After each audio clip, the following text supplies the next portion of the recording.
to Anthony House. Lovely to have you on committee today. Welcome to the 18th committee of the Standing Committee on Status of Women.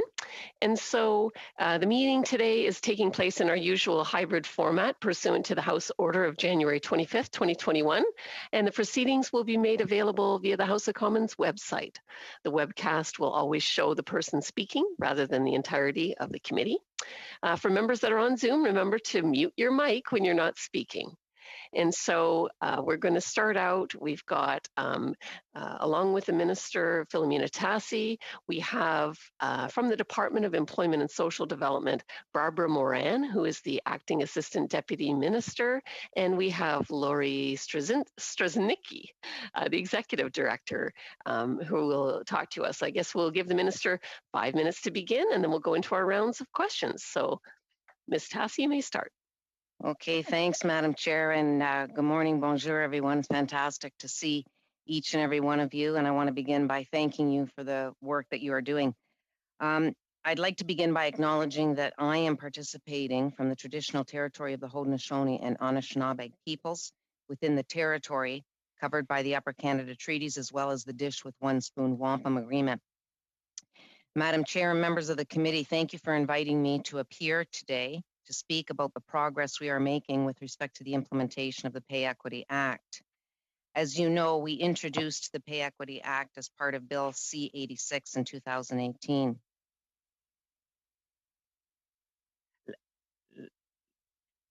Les lois représentent un grand pas en avant dans... This represents a major step forward in our efforts to close the gender gap caused by the undervaluation of women's work.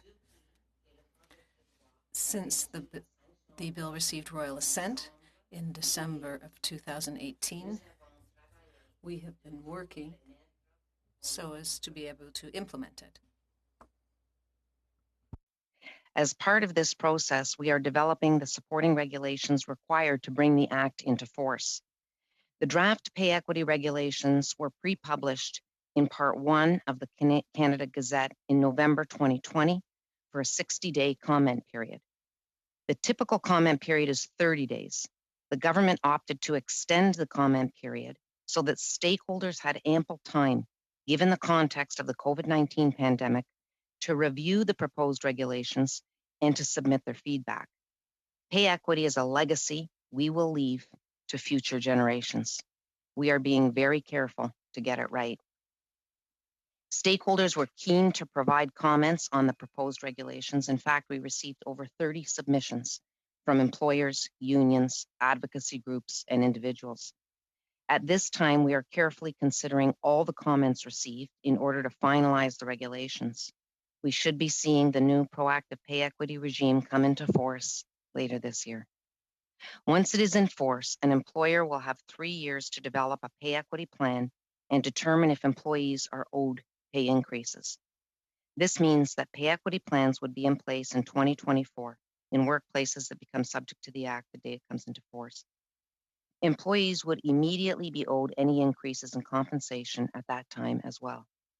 I understand at first glance that 3 years may seem like a long time. However, I want to make a couple of points on this. First and foremost, let us note that Canada is taking a leadership role in implementing this legislation. We firmly believe that this transformational legislation is both the right thing to do as well as the smart thing to do. Second, we must appreciate that this requires employers to understand assessments and compare the value of work, which includes factors such as skills, efforts, responsibility, and work conditions. This cannot be done overnight. This takes time if we want to get it right. And third, given the current circumstances that we are in the midst of a pandemic and businesses are shifting resources and priorities to address pressing needs, a little bit of more time is required for them to adapt to the new requirements. This time will enable employers to establish their plans and put in the required time to get this right and to implement pay equity properly. Moving forward with pay equity is a key priority for the Government of Canada. Pay equity is a significant change in how people are compensated for their work, and we all know that it's long overdue. The Pay Equity Act will help reduce the gender wage gap and bring our country a step closer to gender equality. However, achieving pay equity is a complex issue, and we must take the necessary steps to get it right. I can assure you that while Canada continues to fight the COVID-19 pandemic, pay equity is a priority and is a foundation stone for building back better. We are working together to create an economy where everyone can fulfill their full potential. Workers, employers, and the Canadian economy will all benefit when women are paid for the full value of their work. It would be my pleasure to speak to this and answer any questions that the committee may have. Thank you, Madam Chair. Thank you, Minister. Now we'll go into our first round of questions, 6 minutes each, starting with Ms. Sahota for 6. Minister, I'd like to thank you for finally appearing before our committee today, considering the length of time it took and numerous reschedules. And nonetheless, we're glad you're here to answer our questions about the Parliamentary Budget Officer's report entitled Fiscal Analysis of Federal Pay Equity and the Implementation of the Pay Equity Act. In Budget 2018 and the 2018 Fall Economic Statement, your government allotted money to pay for the new administrative framework for the Act. Yet, there were no details provided. According to the PBO, his office requested the documents that contained specific information on the number of employees by classification groups and the composition, whether it's a female-dominated or a male-dominated. And the government refused to turn that information over, citing cabinet confidence, because that type of information would have been presented to cabinet and or cabinet committee when discussing this legislation. However, considering it was just a data set, the PBO officer used a simple example as to why he didn't believe the government's response. He said, if you attach a Globe and Mail article to a memorandum to cabinet, of course, it's a confidence of the Queen's Privy Council, a cabinet confidence. It doesn't mean that you have to take back all of the issues within that Globe and Mail or newspaper because somebody discussed a Globe and Mail article at cabinet.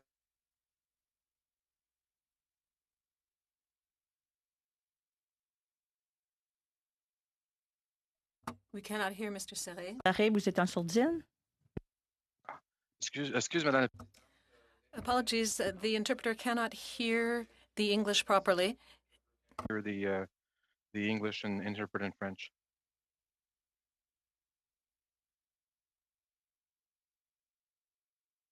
Do you want me to start over? Sorry. Madam Chair, you're on mute. Sorry, did the translator get any of that? Not from the beginning, Mr. Serret?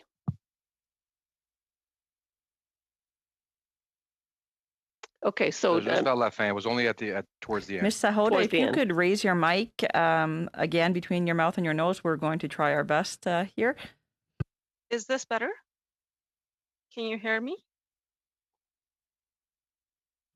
these are Perhaps the begin most your common question forward. and we'll see how. Okay, so I'll start over from For the sure. beginning. So in budget, so this doesn't go towards my time, Madam Chair.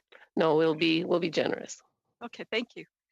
In budget 2018 and the 2018 Fall Economic Statement, your government allotted money to pay for the new administrative framework for the Act, yet there were no details provided. According to the PBO, his office requested the documents that contained specific information on the number of employees by classification group and the composition, whether it's female dominated or male dominated.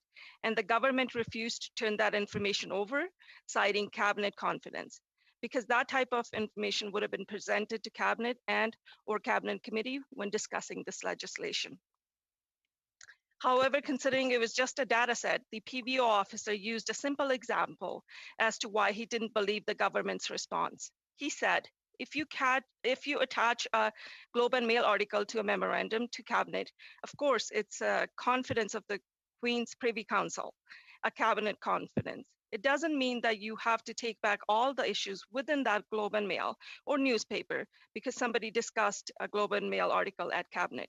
The PBO was of the opinion that the type of information he requested fell under the type of classification and did not believe that the information would have been damaging to the secrecy of cabinet deliberations. Given the PBO's opinion that the information should have been open and accessible, can you please explain why your government felt that it needed to hide the information the PBO requested? And if you were aware and that by refusing to turn these documents over, you were preventing the PBO from being able to fulfill his legislative mandate. Okay, Madam Chair? Yes, go ahead. Okay, so thanks, MP Sahota, for that question.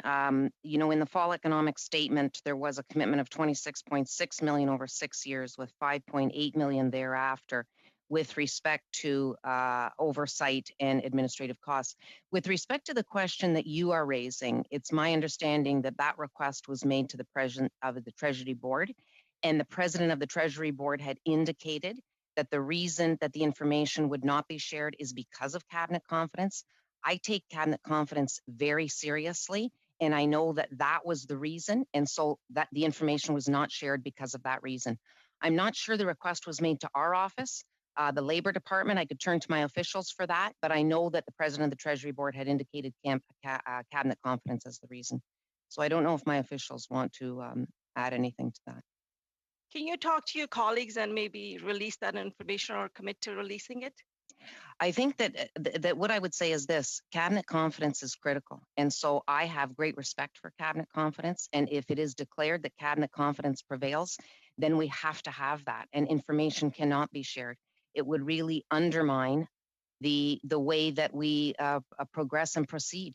And so if my colleague is indicating that it is cabinet confidence, that's the very reason that undermines the reason that the information is not shared, then I absolutely support that, because I am a strong believer in cabinet confidence.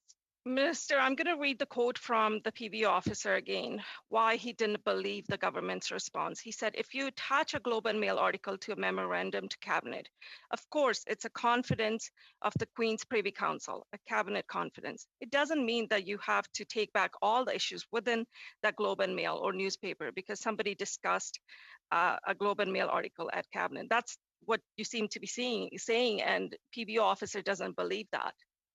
I think that the issue here is what is cabinet confidence? And so I know that my colleague has indicated that the information that was requested fell into cabinet confidence. There may be dispute as to what cabinet confidence is. This is what you're talking about.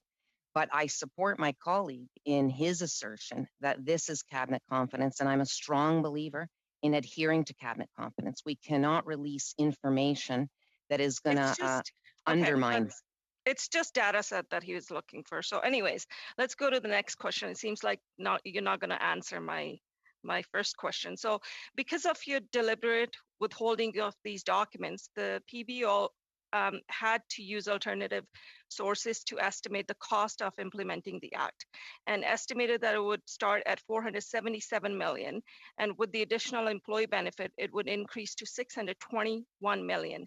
However, as the PBO said in committee, that the cost could be higher because of the lack of information, and only the government would be in a position to best inform us. Minister, can you please tell us how much this piece of legislation will cost? Well, let me begin by saying this is historic legislation. We know that women receiving pay for equal work of equal value is something that our government strongly believes in. And we have taken a strong stance on this and have continued to move forward on this legislation because it is long overdue. And we are looking forward to full implementation. We believe that all partners are on board for this. Everyone wants to see this because we know it's not only the right thing to do, it's the smart thing to do. Minister, so we are going to continue to move forward with this That's not my question, Minister. If it is so historic, why are you hiding information from Canadians? There's no information that's being hidden. As I've said in the previous response, if cabinet confidence is what prevents the release of information, then we have to respect that. I just asked you a simple question. We have to move on. We're going to Mr. Housefather for 6 minutes. No, Madam Chair. I believe one of my colleagues is doing this time. I'm sorry. No problem. I didn't mean to scare you. Who is You going to didn't. take it from the Liberal side? Thank you, Madam Chair. Yes, you do. Thank you for joining us today, Minister, and always being available. Our third minister being available to us, showing that our committee is very, very important. As someone who was a member of the Pay Equity Committee that passed a recommendation in 2018, I'm proud of our government's record on the transparency measures and the pay equity legislation. I think it is worth mentioning that our federal government has been the most proactive in history on the issue of pay equity after robust consultation with workers, stakeholders, and employers. As Minister, you said, pay equity is our legacy. It's a historical legislation. And my first question is about the legislation's impact on our economy. Minister, how will the proactive pay equity regulations support the growth of the Canadian economy and its economic recovery from the COVID-19 pandemic? Can you elaborate on that? Well, thank you, MP Sahota, for that question. Look, I think that there's no question that women's participation in the workforce is a win on all counts. Economically, we know that when women are a part of the workforce, the economy grows stronger and economic gains are made. And that's the part of, it's not just morally the right thing to do, it's the economically prudent thing to do. Canadian women are among the world's most educated, and over the last 40 years, greater participation of women in the workforce has accounted for about 1/3 of Canada's economic growth.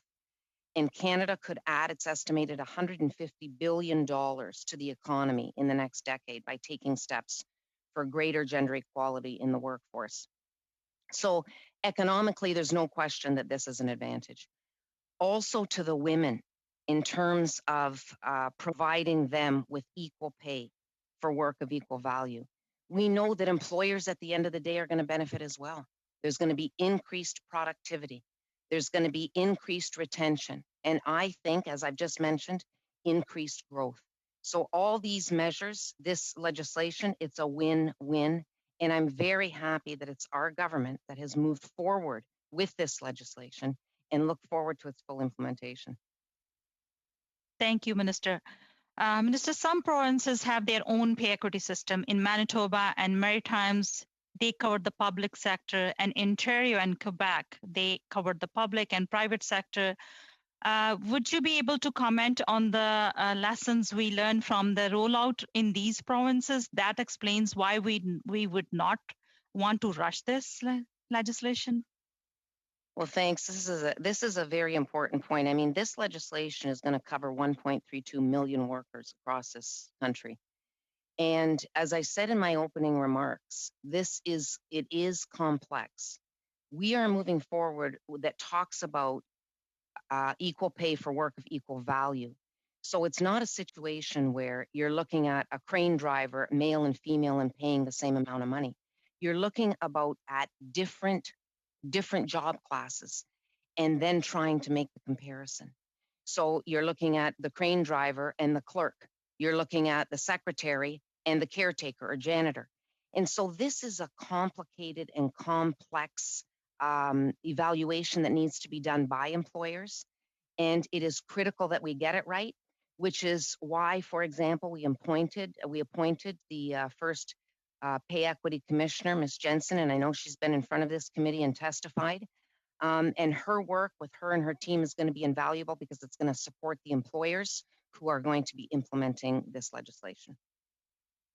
Thank you. I know our government is committed to ensuring the effective implementation and enforcement of a proactive pay equity for federally regulated workplaces. Minister, what steps have already been taken to ensure pay equity is done the right way? Okay, so this would go to the work that Ms. Jensen and her team are doing. And, this is about coming up with tools and supports for employers so that when it comes time for them to prepare their pay equity plans, that we are supporting them in a way that is going to make this successful. As I've said, this is transformational legislation. This is going to impact generations to come. it is critical that we get this right, which is why Ms. Jensen's team is so important. They will be providing employers with the support that they need, the tools that they need, so that whichever approach that they take in terms of the method of doing the calculations is supported, and they will be guided every step of the way, because we have a very significant opportunity here, and it's critical that we get it right. Thank you, Minister. Madam Chair, as you said that all members of our committee would agree, Canadian women are among the world's highest educated, and education could be one of the greatest tools to increase labor participation and pay equity. What further investment into education and training for our young women and girls you believe are necessary to unlock this economic potential as Canada is set to begin our post-COVID economic recovery process? Yeah, no, that's an excellent question, because what it demonstrates is this is one part of a package. And so there are many layers to this. At the end of the day, we want to ensure that women are supported every step of the way so that their full potential can be realized in the workforce. When we do that, the gains are going to be exponential. And so not only do we have personal gain for a woman who is given the opportunity to fulfill her full potential, it's also the impacts that we're going to feel across this country. And I am very excited about that. And that's your time. Nous avons maintenant Christine Normandin. Bienvenue. And now, Christine Normandin, welcome. Could you please place your microphone between your mouth and your nose? Thank you very much. And you have 6 minutes. Thank you very much, Chair and Minister, for being here. It's really a pleasure to actually join your group in extremis to ask a few questions. My first question involves the plan that employers are going to have to come up with in order to be able to determine the categories of work which, according to various criteria, for example, duties, equivalent responsibilities, equivalent qualifications, or similar responsibilities, what kind of pay system or regime. So I'm trying to draw a parallel with the accreditation units in the union world. If somebody feels that they're not in the right certification unit, there is a process that exists, and it could come to the courts if there's any contestation of the system. Have you provided for anything, or what are the options that have been determined? For example, workers' availability. Let's say they feel that they're not in the right category or right class.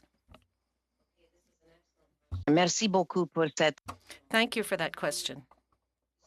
This is a part of ensuring that we get this right. And so what is required in workplaces is employers, if there are 100 employees or more, or if there are 10 to 99 employees with a union, a committee has to be set up at the workplace. And that committee will work together to ensure that this important work is done right. And so issues of what mechanism is going to be used? Are we going to do an equal average, or are we going to do the regressive line? How do we evaluate the conditions of the work, the value of the work? So all these things are part of this planning committee, and the pay equity commissioner will be there to support the work. So her and her team are providing tools to lend to the employer and the employee committees so that they can come together with a response that works. And this is where the time is required, because as I said before, you're comparing completely different occupations, and we want to ensure that the voices are heard so that we get that comparison right. It will be the pay equity commissioner who will oversee the implementation and the enforcement of the act, and she and her team will be there at all times to assist. Merci, mais pour aller un peu plus loin sur ma... Thank you. To take the question a little further, I would imagine that it won't always be perfect, that there won't necessarily be agreement between the committee and the employer. It's possible that there could be a difference of opinions and that they won't be able to reconcile these differences. In such cases, is there some sort of mechanism to either decide or to impose a more coercive application? Okay, so the hope, of course, is that these parties can come together and that they can reach an agreement. And this is why we are affording them the time in order to do the work the Pay Equity Commissioner will be giving them the tools so that it's not that they're going to sit around a table and not have any supports. They will actually have tools in place that will help them with these evaluations. And so the idea is to provide them with all the supports that we can to get them to a place where agreement is made. I would then turn to my officials now to ask if there's anything that I have missed and that may be a part of the regulations too that would add to my response. Thank you, Minister. What I would say is that you are exactly right. The Pay Equity Commissioner is there to help support the parties in reaching those consensus if they aren't able to. I would actually turn to Lori Strusnicki to see if she can add anything from the legislation itself that can provide greater details. I'm happy to. If there is a dispute between the parties at committee, then there are mechanisms for the parties to ask the Pay Equity Commissioner and her team to provide them with dispute resolution services. So to help them work through the dispute and then come to a decision with the Pay Equity Commissioner's support. Okay. Donc, mais ma compréhension est juste à l'effet que... But I've understood correctly that there would be alternative dispute settlement mechanisms, but there is no decision-making instance that is final should no agreement be made. Is that correct? The Pay Equity Commissioner would be able to issue a decision if one was needed and the parties weren't able to arrive at an agreement through the alternate dispute resolution mechanisms. Et cette décision-là aurait force de... And that decision would be binding? And then there would be the ability for there to be questions or of law to go to the Human Rights Tribunal if there were concerns there. Parfait, merci. Peut-être rapidement. Thank you. A quick question. And the time frame allowed for employers is 3 years. Why 3 years? For some companies, it may be very long, and for others, very short. Perhaps there could have been a shorter deadline for smaller companies. Why 3 years? So I think that that's the outside time. So we are allowing companies 3 years to come up with this plan. And as I have said, the reason for that is because of the complexity. It doesn't stop agreements to be made and a plan to be prepared and posted earlier than that. But I would point to this. I would say that particularly with the pandemic, there have been many federally regulated employers and workers who have been hit very hard by this. So this 3 years is important because it ensures that the supports are there, that the time to do this right is available, and that at the end of the day, the plans that are posted are going to be wholesome plans that are reflective of the goal that we are trying to get, which is that women are going to be paid equally. Very good. We're going to Ms. Matheson now for 6 minutes. Thank you, Madam Chair, and thank you to the Minister and the department officials. So clearly there's a lot of frustration. I mean, it was only a few months ago that we were celebrating the 50th anniversary of the Royal Commission on the Status of Women. Pay equity was mentioned then. In 1977, equal pay for equal work was enshrined in the Canadian Human Rights Act. But then, of course, we had to wait until 2018 for legislation to be introduced on pay equity. We've now waited an additional 3 years for regulations to come into play. These were promised in January. When I asked a question in the House, we were told later in the fall. You've repeated that again today, later in the fall. You've also said that this is a moral imperative, an economic imperative. And this is for me, this is a clear and continued violation of human rights. Women are not paid equally for work of equal value in those federally regulated workplaces. So when you say later in the fall, is it possible, that vagueness is extremely unhelpful? Do you have any more of a specific date that you could provide this committee that you know of when we would actually stop violating those human rights? So thanks, MP Matheson, for that question. And I appreciate your passion on this. I think from the outset, I have indicated the importance of getting this right. There is no question of our government's commitment to move forward on this. And because of the impact that this can have for future generations, it is critical that we get it right. But I challenge you in terms of the timing piece. I mean, the 2004 Bilson report came out. Since we took office, we had a special parliamentary committee on pay equity, which was in 2016. Following that, we had consultations. And this is a file where consultations are important. We want to work collaboratively. We want to ensure that everyone has a say. Why? Because it's critical that we get this right. And In you know, I can understand that 2018, absolutely. we provided the consultation report of the What We Heard report. And in 2018, we passed the legislation. And you know, I can understand that you want to be comprehensive. However, in the laws were clear. We've known this information for a great deal of time. For over 50 years now, we've known. And so study after study doesn't help women get past, again, this violation of human rights. So employers now have 3 years to draft plans. There's an additional potential 5 years. This means that pay equity could actually potentially take until 2030, 2029, 2030. And this is significant. This doesn't just have an impact on an individual's paycheck, you know, a month-to-month salary.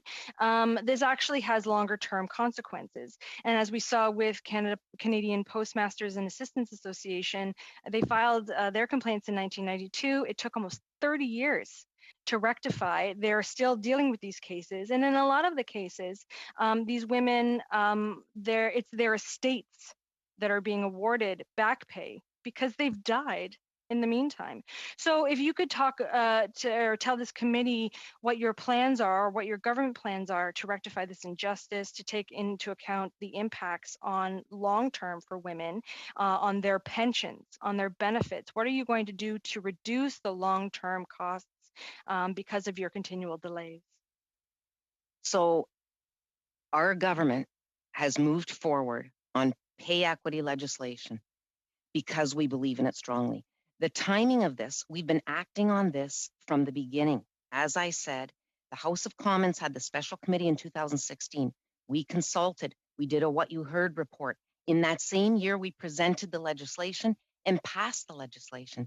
So what you are saying in terms of the future of women, that is about to change in terms of economy.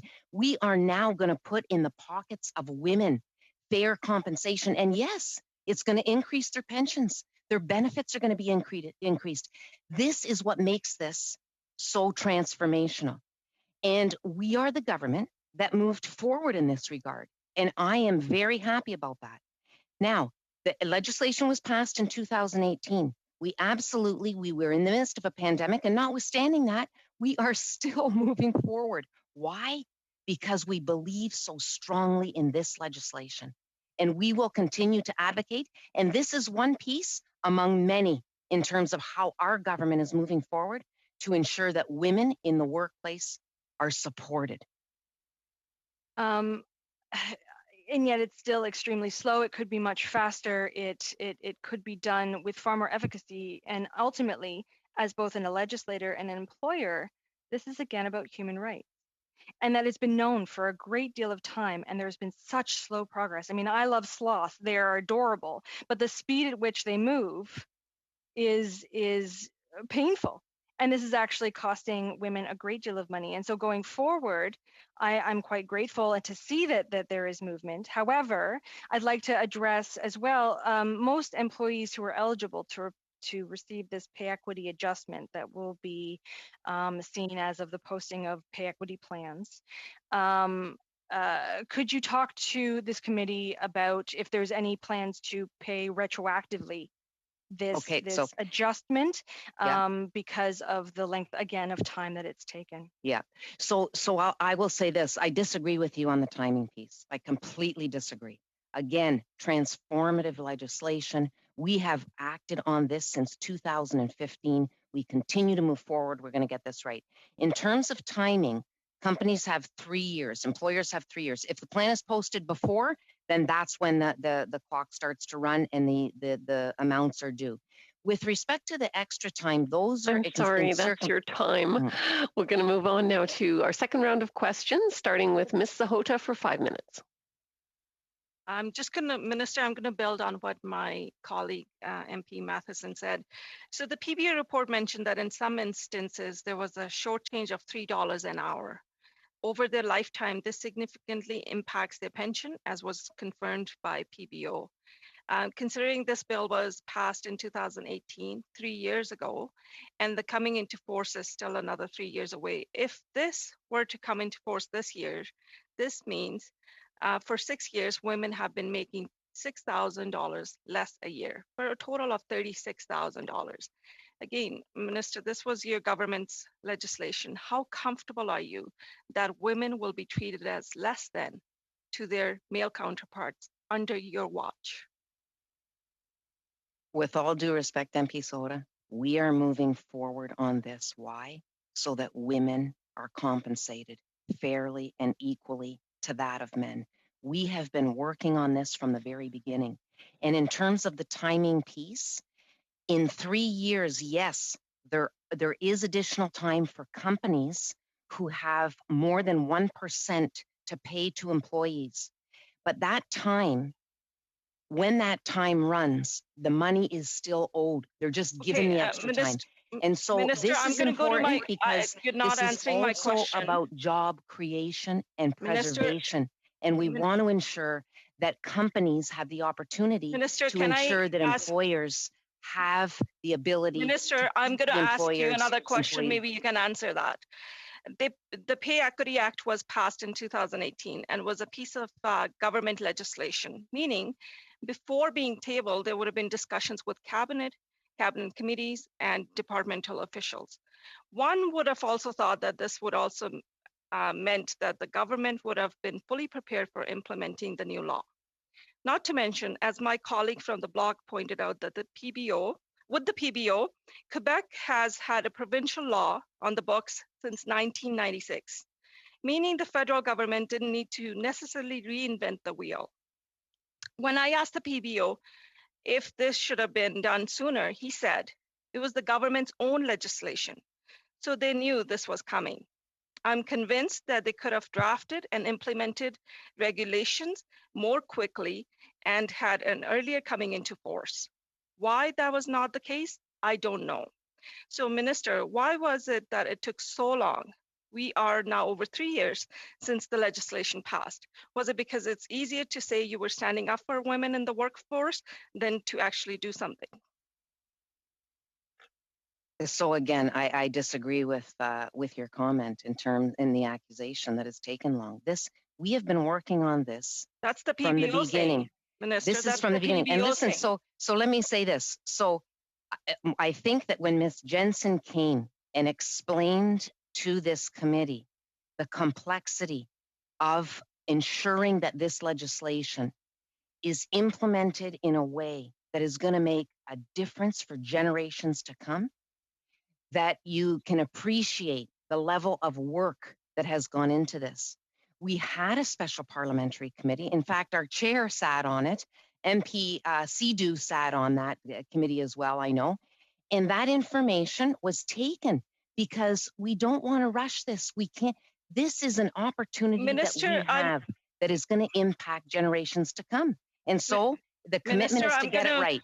We also know that there was no commissioner until about 10 months ago. What do you have to say about that? No, in fact, the Pay Equity Commissioner was appointed in 2019. Her appointment was renewed in October, and she and her team have been working very hard on compiling the tools that are needed. I have had discussions with her, and she is doing a fantastic job and is preparing the tools and the supports that are needed to ensure that employers are going to have the ability to implement this in a successful way. And that's exactly what we want.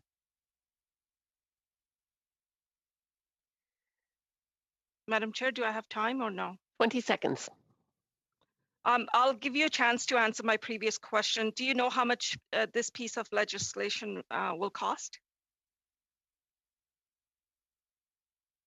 Well, I think I've given the testimony already in terms of the oversight. It's 5 million. The administrative cost is 9 million. The FES designated 26.6 million over 6 years, and women at the end of the day are going to benefit from this, and not only women, it's but okay, that's the end of your time.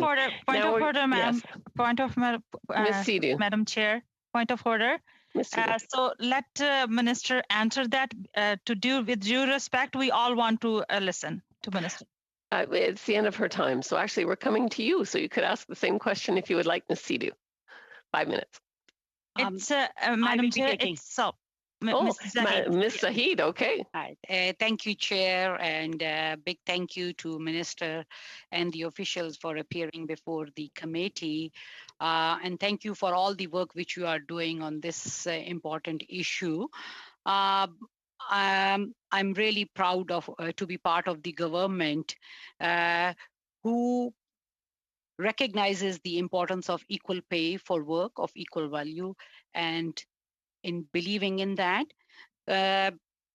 we started this work since we came into power in 2015, whereas no work was done by the previous government on pay equity, and the colleagues from NDP as well as the Conservative Party voted against Bill C-85 on pay equity back in 2018.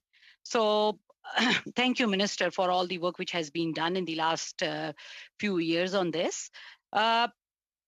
We understand that pay equity standards are not yet found in many businesses, though many are working towards them. So we know that this needs to change as we work collectively towards practices that are more equitable. So, Minister, can you please speak to the importance of and the benefits to employers of transitioning to and meeting the pay equity standards? How can employers evaluate their practices and business culture today on their path to achieving greater equity in the workplace?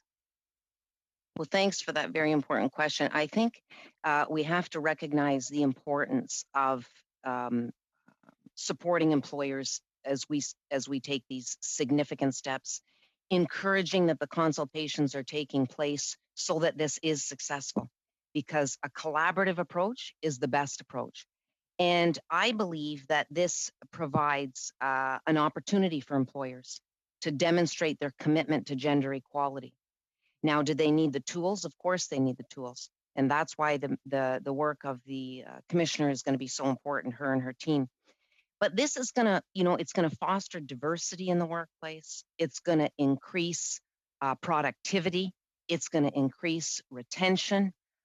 And it's going to increase women's participation in the workforce. And at the end of the day, we know the importance of that for the economy.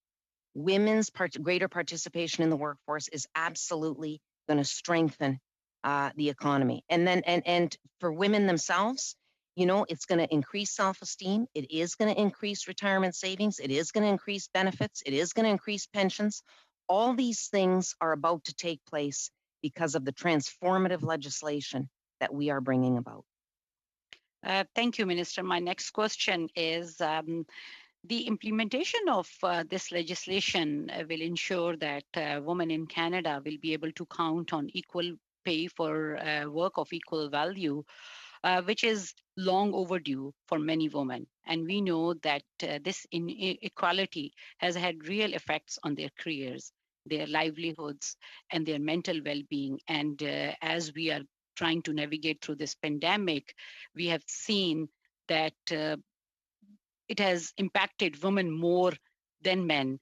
And for full recovery, we need to have the SHE recovery. So, Minister, can you please speak to how pay equity will impact particularly senior women, women of color, minority women in Canada? Because in those cases, the gap is even higher as compared to men. So many of whom have been impacted the most by the lack of pay equity. So if you can please speak to how it will help them. Yeah, so when we use the figure of 89 cents, this is generally the figure that we use, 89 cents a woman's earnings per dollar of a man. But as Ms. Jensen pointed out in her testimony, that gap is even greater when you start looking at intersectionality, when you look at how other layers come into force here. You know, seniors, racialized women, Indigenous women, women with disabilities. And I think that the figure that Ms. Jensen gave was it's actually 54 cents per dollar. This legislation is going to change that. This legislation is going to make that pay equal for all women in the federally regulated sector that this applies to. And I think in addition to point out, it's important to talk about the work that our government has done to further support women. And that is pay transparency. I'm sorry, Minister, that is the end of her question time. Okay. Nous allons maintenant, Madame la... And now we'll move over to Madame Larouche. Could you raise your microphone so that it's between your mouth and nose? Yes, of course. You have 2.5 minutes. Okay, well, first of all, I'd like to thank my colleague from Saint-Jean, who at the last minute took over for me. I was trying to follow the discussion. A lot has been said about the Quebec, specific nature of Quebec and what we already have in Quebec. And we're talking about this 3-year time period. What can your department do to ensure that every company, whether it be private or government, be properly accompanied so that the implementation could be effective and efficient? We could even perhaps accelerate the timeframes. Yes, I understand things are tough. We're in a pandemic, but because of the pandemic, women need this more than ever before. Can anything be done to accelerate the process, have some better sort of accompaniment to support for them? I will respond, and then I will let my officials add if they have anything to add. This is where the Pay Equity Commissioner is so important. So it is to help provide employers with the tools that they need in order to come up with a pay equity plan as quickly as possible, but as thoroughly as possible. You know, it involves the establishment of committees in certain instances. So we want those groups to work collaboratively together to come up with this plan. And we are providing the support of the Pay Equity Commissioner. I don't know, Barb, if you want anything to add to that. Thanks, Minister. I think I would just add that that the time frame was developed, as you said, to allow time for the development of the committees and so on. What the Pay Equity Commissioner is doing is she is actively developing a whole range of different educational tools and supports. In particular, there's some supports that are under development for some of the medium-sized, smaller businesses to help support them in preparing this. Undertaking a pay equity plan is exceptionally complex. So I think that 3-year timeline is really what they will need to be able to do a full job of it. Thank you.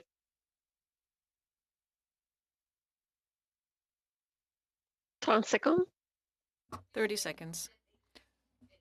Okay, thank you very much. I think that, as I said, I've already mentioned, in 2021, when we've seen that there are disproportionate impacts of the pandemic on women, that the jobs milieu has been affected, that women's situation, especially elderly women's situation, is increasingly precarious.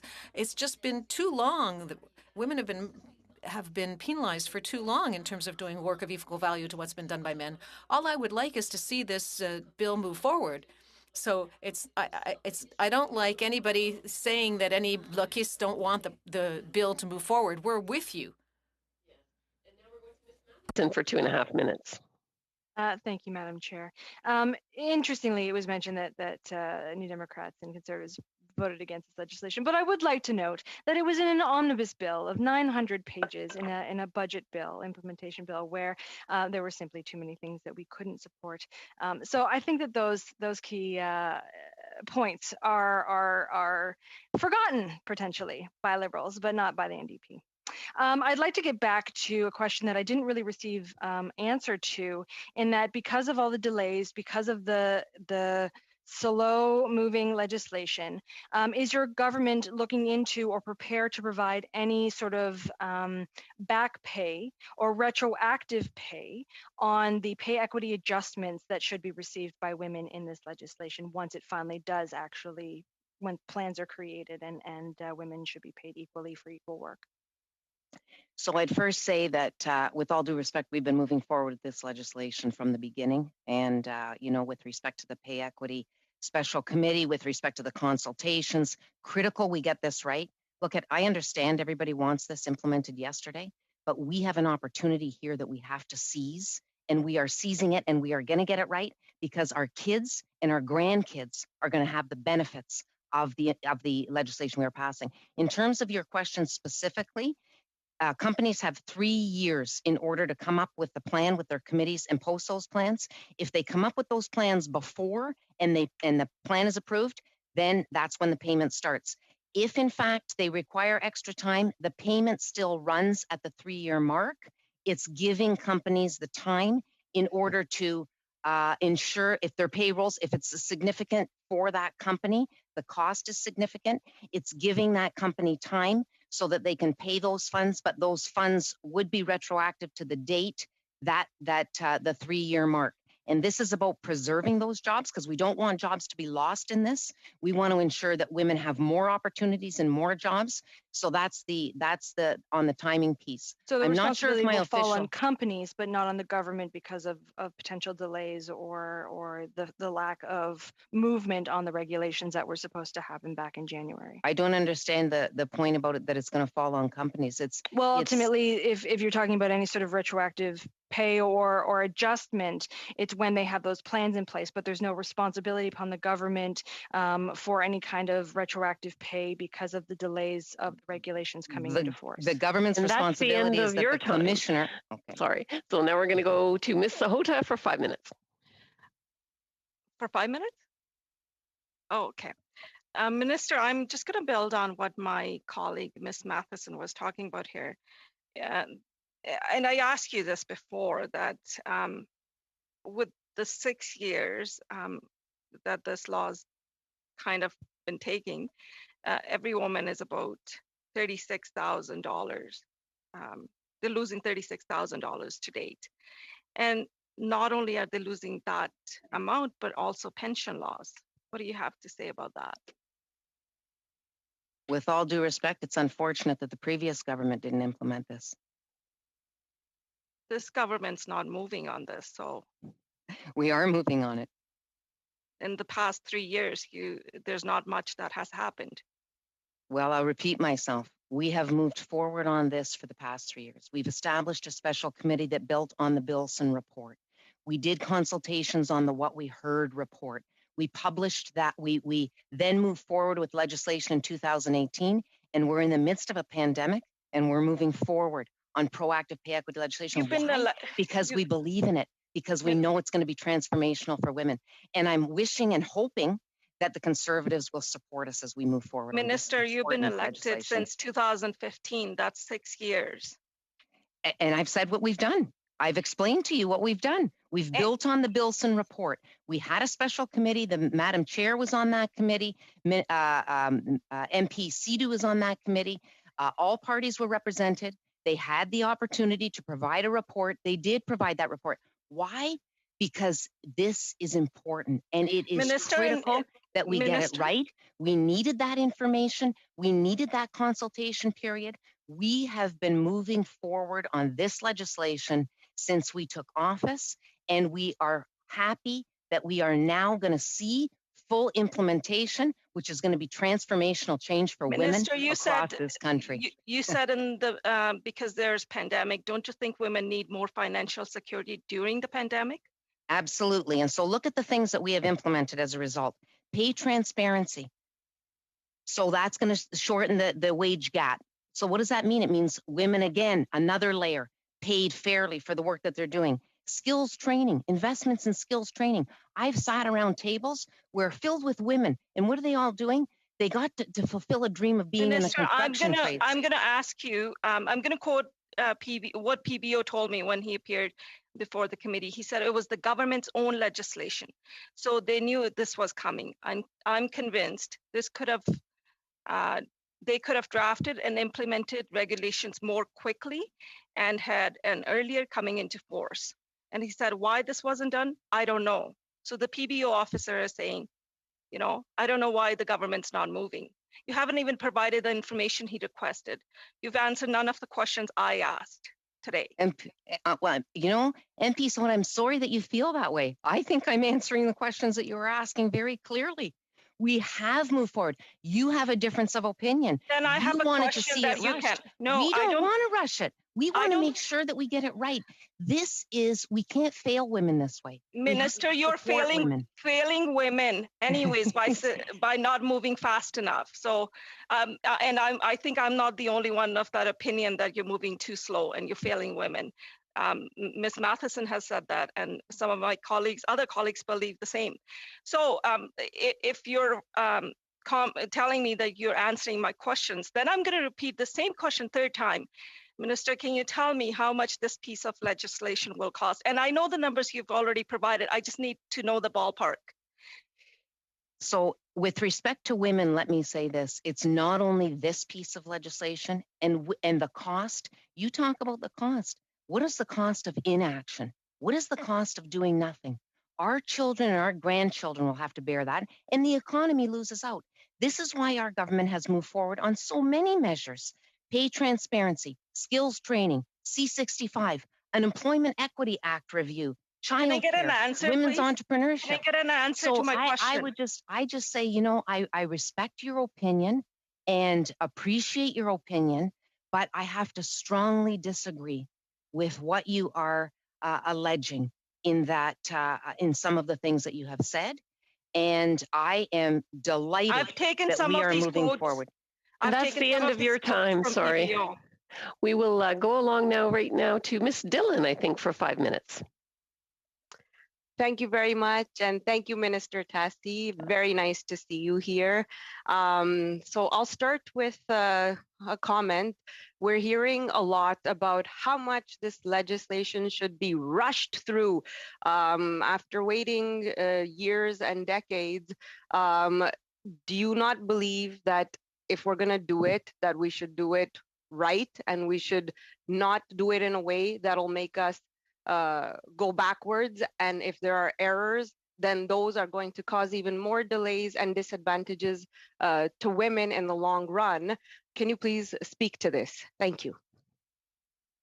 MP Dillon, agree 100%. We have an opportunity before us that is significant.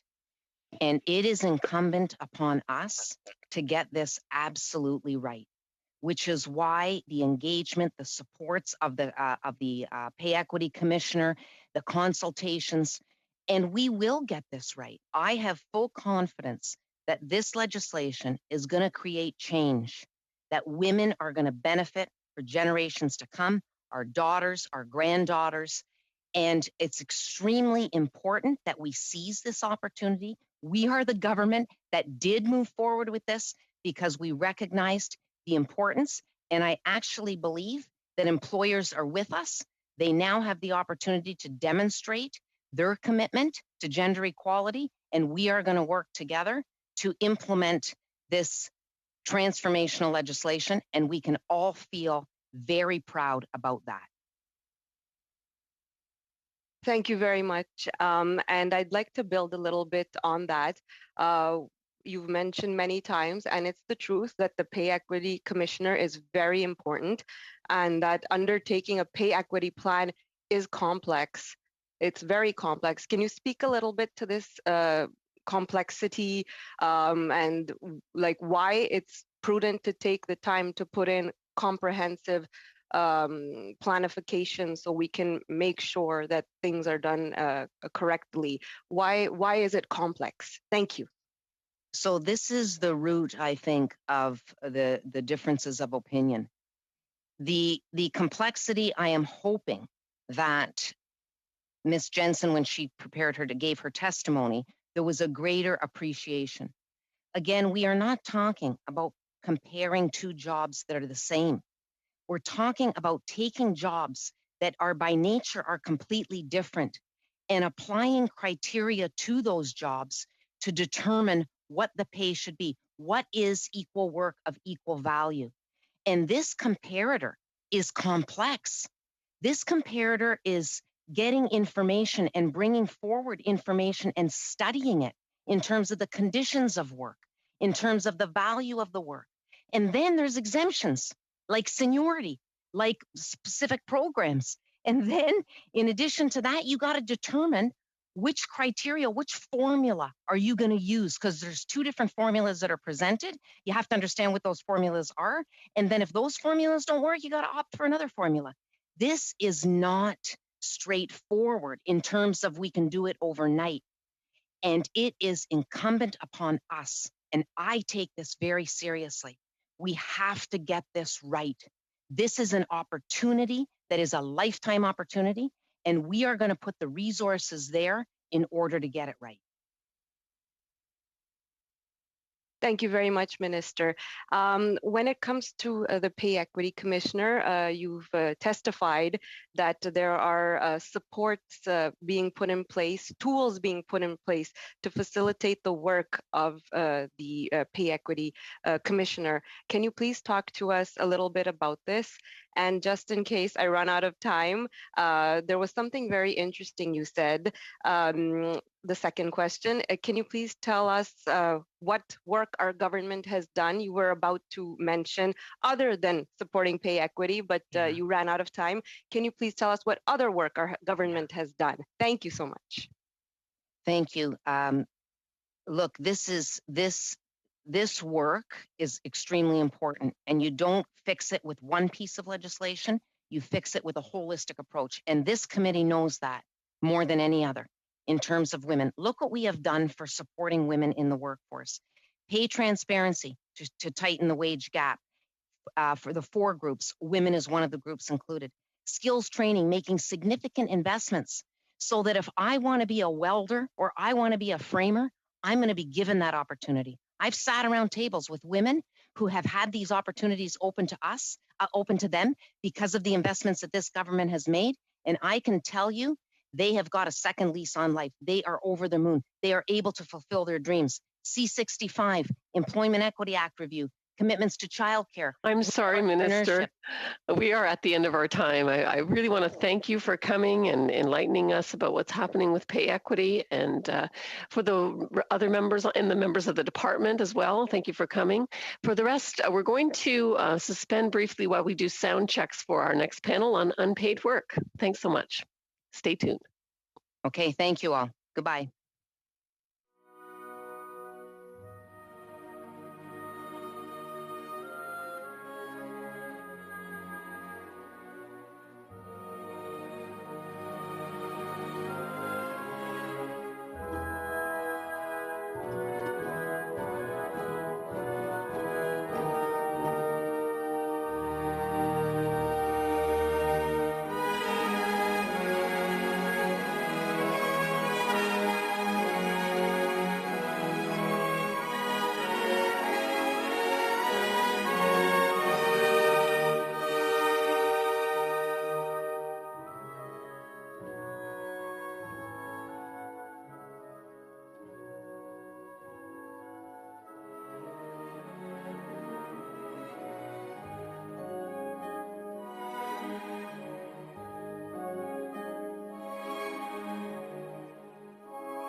We're delighted to have Dr.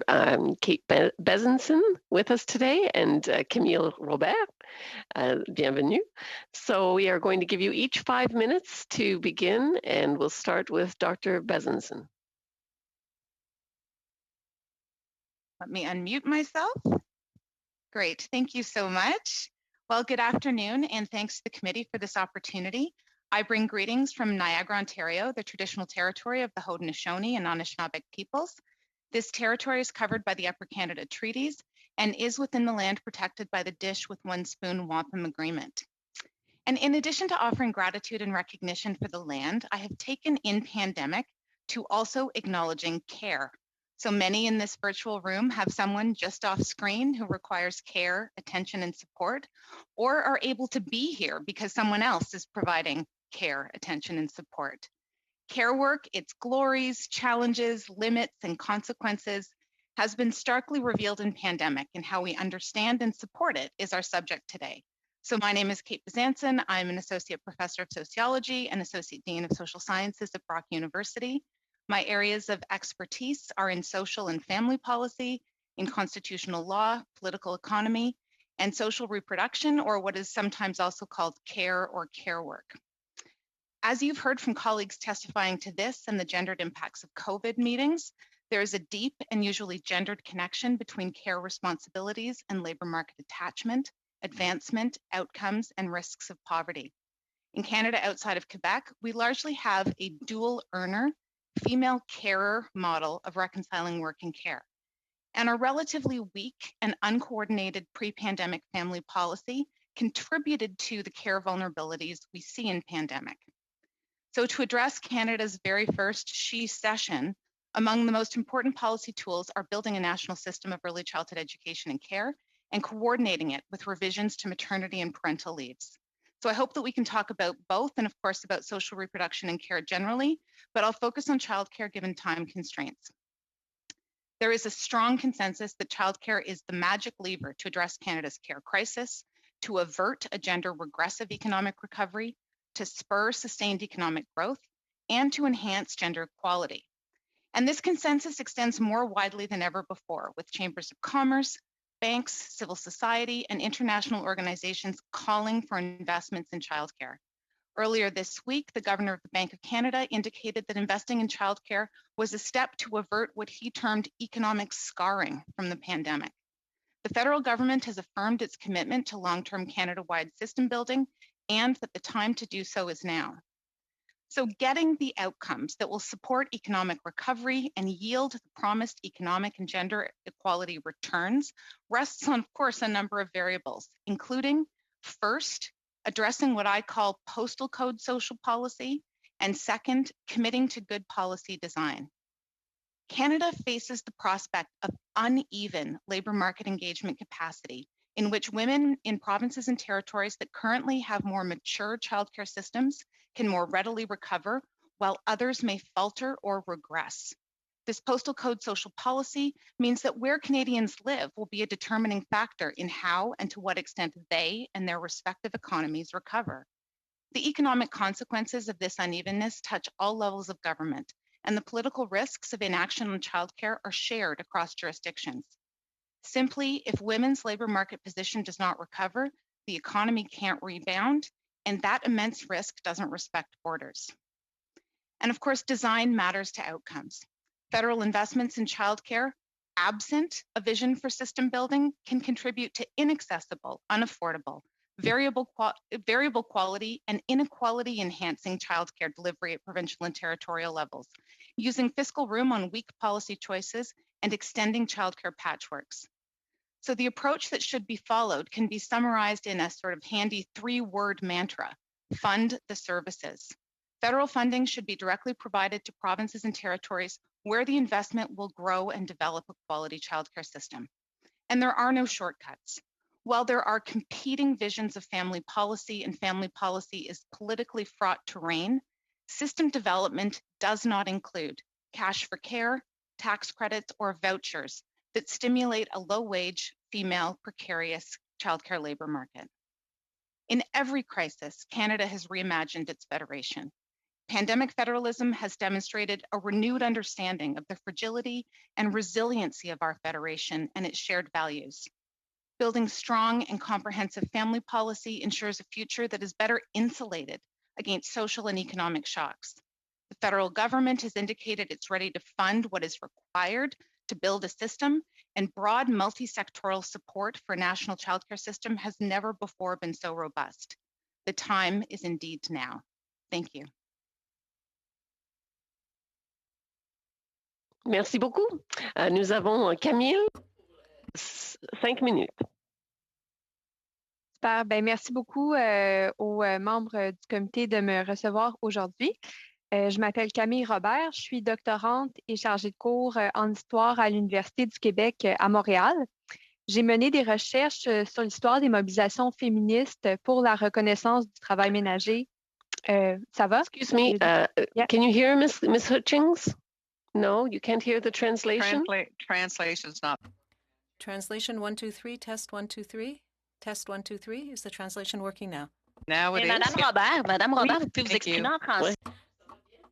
Yeah. We have simultaneous translation.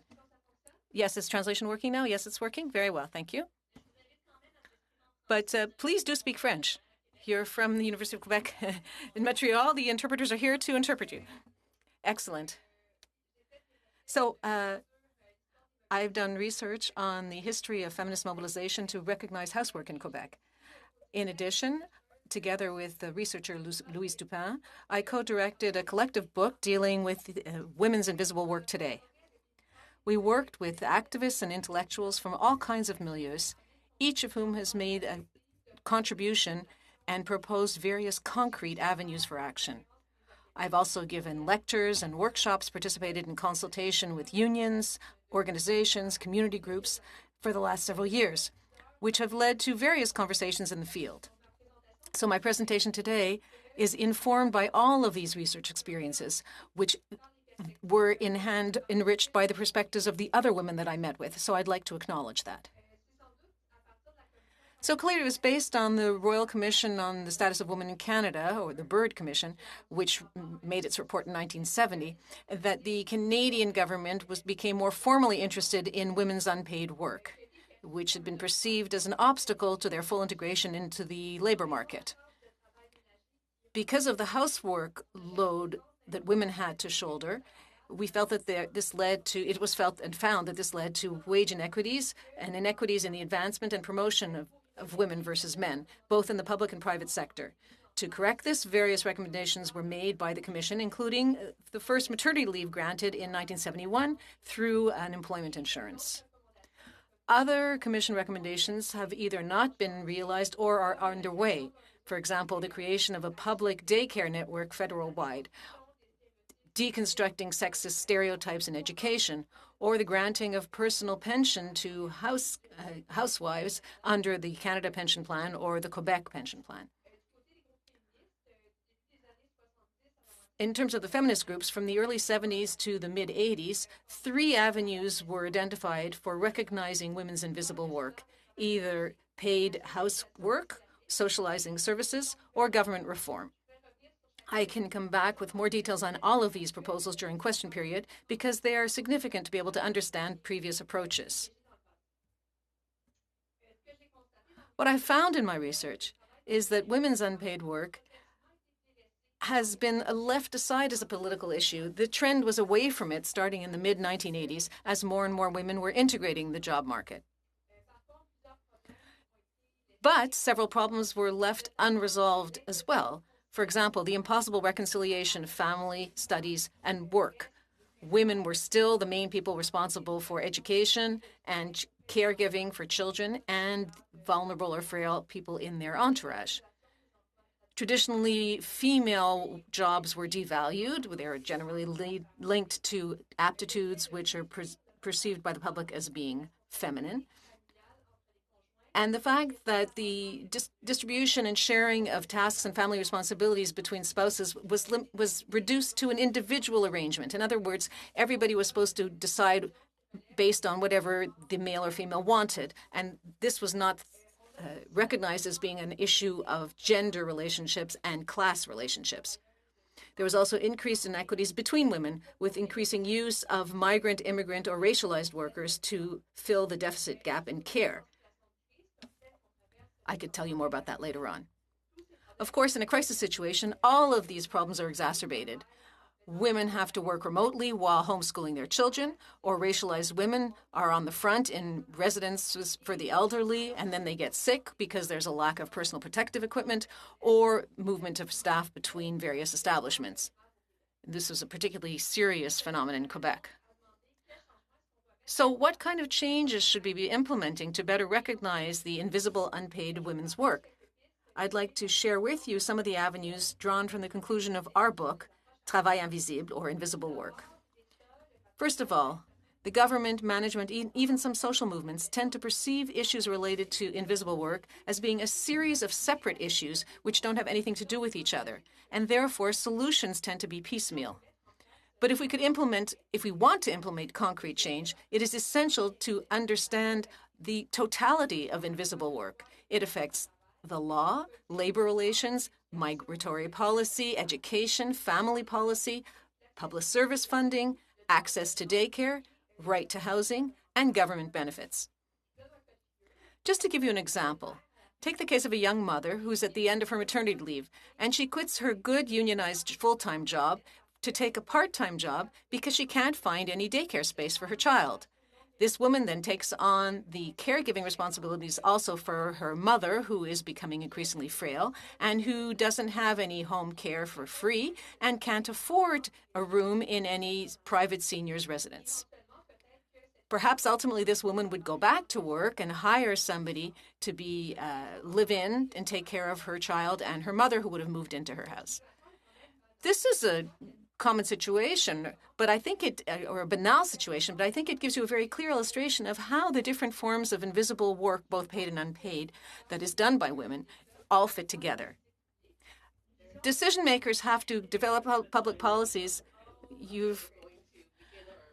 Rounds of questions. 6 minutes, starting with Alice Wong. Thank you, Madam Chair, and thank you both witnesses, and again, apologize for the technical challenges. And these days, I mean, we are all Zoom out, and so is our equipment. So I think it's about time I had a new one.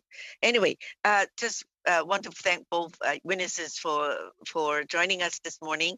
I mean, morning in British Columbia, but of course, afternoon in other parts of our great nation. Now, I have glimpsed through the International Labor Organization's report, 526 pages. And of course, I'm not quoting all of them, don't worry about it. So I like to quote one line at least. Casework, both paid and unpaid, is at the heart of humanity in our societies. Economies depend on care work to survive and thrive. I think this is a good quote to start this last session of our, 5 days of studies. So, so my question will be also looking at why why we should look at also the global scenario, because it's not unique to Canada. It's all over the world now. So we are looking at a much wider scope, and then in which unpaid carers can enjoy the rewards of care provision without paying social and economic penalties. In your presentation, for both of you, you did mention that a lot of family caregivers, or we call them informal family caregivers, they did lose their productivity, especially in the case that they're well educated, they have well-paid jobs, and yet they have to give up their job to go into part-time in order that they can fulfill their caregiving responsibilities. So I'd like to ask both of you, what role do you think the employer can play in making their very productive, family caregivers or not caregivers in their situations more productive, but allowing them, more support, and also creating a working environment in which the other colleagues understand that, they are absent not because they're lazy, Because very often the colleagues will say, okay, yeah, you're taking leave again, and I'm doing your job. So I would like, either one of you to shed light on this part. Okay, well, I would like to say thank you so much for the question. I think it's a really good one. And of course, it's always important to center our conversation on unpaid care in a global context. And we know, of course, that the work of care, the work of social reproduction, the daily and generational production and reproduction of the population is the stuff that keeps everything else going. It's the architecture that makes all of our market interactions and all of our aspirations possible. I think your question is a good one about what is the role for employers. And of course, there isn't sort of one magic rule for employers because we have employment situations that are varying sizes, varying scales, varying locations, and so on. I can give a few examples of what is useful. Certainly, we know, and there's a theme to what I'm going to say, that supporting and speaking loudly in support of a childcare system is of huge benefit to families with young children. But what we also see at the employer level is that the employers can play a big role in both supporting caregivers and also creating a culture where care is shared. So one question that often comes up is how can we encourage, for example, fathers to take more paid leave, fathers to take more time for caregiving? And it can start at the very first conversation that a prospective parent has with his or her employer or HR department, where that employer assumes that they will take the maximum amount of leave. So, Doctor, starts. Yes. Can you raise your mic just a little bit further? Thank you. Yeah. Keep going. So the conversation is not then that the person seeking to take, for example, a parental leave or a leave to care feels that they have to negotiate the smallest amount possible, but the conversation begins with assuming the maximum amount and creating a culture where care is shared among employees. That can go some good distance to beginning to shift those kinds of gender norms in households and care work. And I think also being cautious about working from home and flexibility. Sometimes it has not worked out super well for women. The lack of face time, the lack of opportunities for the kind of conversations that would lead to promotion tend not to be necessarily evenly shared. So there's some gender cautions there too. Camille. Thank you. And then my next question covers a wider scope, probably, coming back to our own country. So in what ways are specific groups of women, such as women living with disabilities, indigenous women, or immigrants, refugee, and newcomer women affected by the unpaid work and care responsibilities in particular? This is a huge question, so you can pick and choose, both of you, which area you like to comment. Thank you. Camille. Yeah, je répondrai peut-être juste à la première question. Perhaps I would just answer the first question to begin with. Yes, I think that access to daycare is fundamental when it comes to getting a job and childcare responsibilities. In terms of employers, well, of course, there's a whole issue of flexibility. I have the impression that flexibility goes one way, in other words, to the benefit of the employers, and that's what we've seen over the last decade. Work has become increasingly not guaranteed, but employers are not really well adapted to the increased presence of women in the job market. So often the women are the ones who have to take it upon themselves to deal with family responsibility and choose maybe part-time work or less well-paid work to deal with this. And now we're going to Miss Dillon for 6 minutes. Mr. Serret. Merci, Madame la Présidente. Merci. Thank you, Chair. Thank you very much to our witnesses. You've given us very useful information today. My first question is for Ms. Besançon. You talked about a culture of parental, when you're sharing parental responsibilities. I've already shared my experience with my daughters in 94, 97, and the challenges that I had with my daughters. And I took a brief parental leave. I didn't have the right to take one. could you tell us about what the federal government has done recently regarding shared parental leave? And do you have any other recommendations to enrich this so that we could really look at childcare and culture so that it could be shared between the couple? Yes, thank you so much. Et merci pour la question. Je vais vous répondre. Thank you for the question, and I'll be answering in English if I may. I think that there has been some really important progress at the federal level in terms of changes to the parental leave and maternity leave regime. Since 2018, there was the introduction of an additional an additional use it or lose it second caregiver leave that was made available. And so that is drawing from the experience of Quebec, that can be a really important incentive at the very early stages of couples becoming parents in thinking about how do we distribute the work of care. We know that up until the point when couples become parents, the distribution of unpaid work tends to be more equal in households, and that completely changes when couples become parents and when people get locked into gender roles and gendered responsibilities. So that's been an important step. I would say that there are some challenges with that. One of them is both parents have to qualify for EI leave to be able to take advantage of that. So it's not a standalone second caregiver or paternity leave.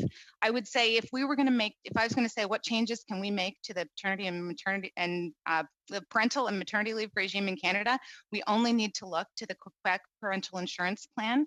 It covers far more people. It's much more generous. It has much greater uptake, and it has also transformed the gender division in caretaker leave, caregiver leave rather.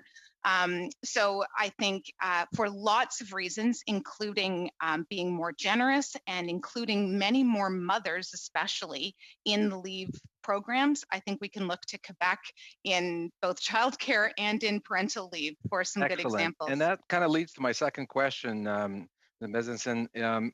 When we look at, I was a school board trustee in the early 2000s when French school boards set up daycares and you know, especially for second languages, and it was really important for that. The system that we have in Ontario with the quality of the education versus what we've heard obviously in Quebec when you look at the affordability. So you have two kind of elements here that, you know, some opposition parties looking at universality for affordability, but don't necessarily, you know, focus on the quality. And how does that tie into the consultation that we're doing for Pan Canada Secretariat to ensure that we move forward on both of these elements in cooperation with the provinces? Can you expand, please? Sure, I'd be happy to. And thanks for the question. I would say that there are three elements. If you think about it as a three-legged stool in childcare, you have to attend to affordability, quality, and access, all at the same time. You push too hard on one, you sacrifice the others. We focus a lot on affordability, and there are good reasons, because it's ridiculously expensive. In our province of Ontario, an infant spot in Toronto, it is, you know, about $1,700 a month. And you compare, if you went across the bridge, if you're in Ottawa, you went to get snow, it's about $180 a month. So we see real variation. So there's a real, I understand the real focus on affordability, but a hyper focus on affordability denudes those other two legs of their heft. And I'll give you one way to understand this that I find helpful.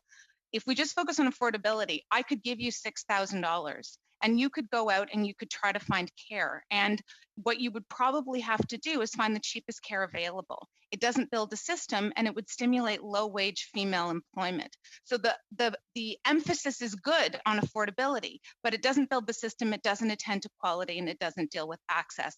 I can give you $6,000 and you can't buy something that doesn't exist. Excellent. So when you look at the role that the federal government should play, because you mentioned earlier about the federal government should give money to the provinces. So can you expand on that, and what kind of standards should we have linked to that? Sure. Right. So as you know, we live in a vexingly wonderful decentralized federation. And one of the huge benefits of Canada's decentralized federation is we have the opportunity for experimentation at the subnational, at the provincial and territorial level. So we have a huge amount to draw from in terms of excellence and challenges in delivery. So when the federal government, and the federal government has indicated it would like to take a substantial role in increasing the amount of spending to provinces and territories to build a system, what I think we need to do is, at the very first instance, work with provinces and territories to scale and talk about those best practices that we have seen. And we have some very good examples. Quebec is one that is very often pointed to for very good reason. BC is doing some incredible work with its $10 a day childcare pilot. Newfoundland has been doing some great work. PEI, Nova Scotia. We have great experience in the country. What we need when we're talking about building a system to address that unevenness is we need to be scaling that up, but also thinking about it as a model where, as I've said, we fund the services in childcare. So that bypasses a lot of the conversation in the policy nexus. I'm sorry, that's the end of your time on that question. Excellent. Madame Larue, 6 minutes. Madame Larue, you have 6 minutes. Thank you, Chair. I'd like to begin by thanking our two witnesses, Ms. Besançon and Ms. Robert, for your most enlightening testimonies on invisible work. And Ms. Besançon, thank you for talking about the Quebec uniqueness with our parental leaves as well as daycare services. We've understood that there's a direct link between help we give women and their ability to access the labor market. And access to work also is via better sharing of parental leave. So that is one thing. For my first question, I'd like to address it to Ms. Besançon. You opened the door. No, excuse me. No, Madame Robert. You opened the door to 3 avenues. You were talking about salary, socialization, and government reforms, and you said you were prepared to elaborate on these issues. Could you please say a little bit more about them? This was something that was very much discussed in the 70s and 80s and then left aside afterwards. The idea for paid housework is something that Louise Toupin, a researcher, also looked into, and she published a French book translated into English on the demand for housework to be paid. This is a very interesting demand because she was talking about paying a salary to the person who was at home, whether it was a man or a woman. But this was left aside. I think with some of the measures, such as the PESU, this was an idea of what could happen when you give people compensation when they are caregivers, even if it's not for replacing a salary. It gives a breath of fresh air to certain families. In terms of socialization, what we mean is all the services that were independently implemented by users. In Quebec, for example, we had popular daycares in the 1970s before official early childhood education centers were created. So the idea was to give the communities the resources so that they could take charge themselves of care. And this is a very interesting avenue as far as I'm concerned. And then in terms of reforms, there were various suggestions. For example, to include in active work statistics people who were at home, to include old age benefits for people who were homemakers, to reduce poverty at end of life or in the case of divorce. There was also an idea of facilitating recognition of professional skills of women when they tried to go back into the labor market after they were off having had children. So there are some of the ideas that were proposed by organizations, unions, and women's groups in the 1970s and 1980s. J'entends pas. I'm not hearing anything. So these, you said these are measures that were inspiring, but you're also talking about a disparity between women. So there were issues with the difficulty in providing certain care because we have too many things that we have to do. So women are looking for somebody else to do it, and that creates other disparities. And how would you measure that? Do you have any statistics or measures for that for Quebec or for Canada? I think this is something that manifests itself in many different ways. For example, I'm getting ready to go back to work. but I can't find any childcare center place, you know. Everybody talks about how ideal the Quebec daycare network is, but the fact is that there are very few places, and even if you're on a waiting list, you may never get a spot. So the woman who's going to take care of my daughter at the daycare is racialized. She's an immigrant who lost her job. She used to be a math teacher and lost her job because of Bill 21 in Quebec. So when you start looking at divisions between women, you have to look at that as well. Sometimes it's who's taking care of people at homes or in residences, what's happening in daycares, what's happening in teaching. I don't have specific statistics, but the trend is increasing. And we have to keep it in mind because simply allowing women to access the job market is really more for privileged women. And this shouldn't be because women can delegate the work to other women. It should be because the government takes on more. There's better public services, better home care funding, better daycare funding. So we have to really keep all of it in mind. And I wanted to conclude my presentation by inviting us to use a gender-based approach with intersectional perspective. In other words, always keep in mind that we shouldn't delegate to other women the care work so that only some of them can become emancipated. Madame Larouche, could you raise your microphone? Thank you. You were talking about the gender-based analysis plus approach that would help governments understand what impact a measure would have if you implement it. So for you, this is not something that's done enough. I'd like to hear what Mrs. Besançon has to say about this with GBA Plus, or Madame Robert. How important is it to apply these measures when we're implementing something new, be it a standard, a law, or anything else, measuring the effects it could have on women? I am a huge proponent of GBA Plus. I think that the kind of gender results framework that Canada has now implemented is a really important way of benchmarking and looking at our progress and our regression over time. Canada was a real world leader, especially in the 1990s, in measuring, valuing, tracking unpaid care. And certainly in gender-based analysis, and we have sort of returned to that place of prominence. I think that using the GBA Plus lens is important at all stages. So it's obviously really important when we're thinking about sort of a new legislative schema or a new statutory approach, or thinking about policy rollout. But it's Sorry, that's the end of the time for that question. We're going now to Ms. Matheson for 6 minutes. Thank you, Madam Chair. This is something that's we've discussed a lot in this committee. Obviously, childcare being such a huge part of women's work, women's lives. I was interested to go back to the idea of the three-pronged approach that you were speaking about, Ms. Benzinson. Benzinson? Sorry. Benzinson, it's fine. Sorry, Kate. That's better. Thank you. Anyway, so what we've seen is yes, the government has announced.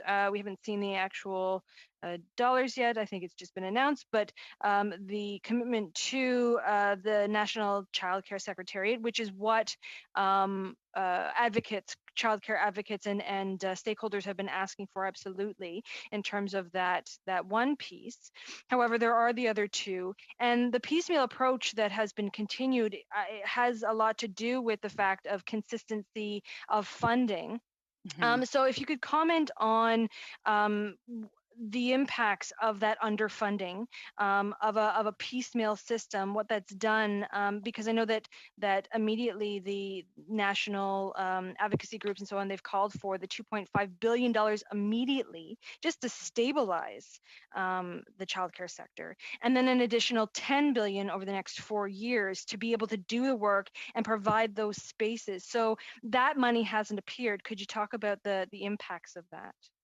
Sure, and that's a really good question, and I certainly would say that I am among those who has been speaking quite loudly about the need for a federal secretariat, in part because childcare needs a home in order for the policy area to be executed and for us to reach the kind of aspirations that I think many in this conversation have around the equity and the gender equality outcomes that a childcare system can deliver.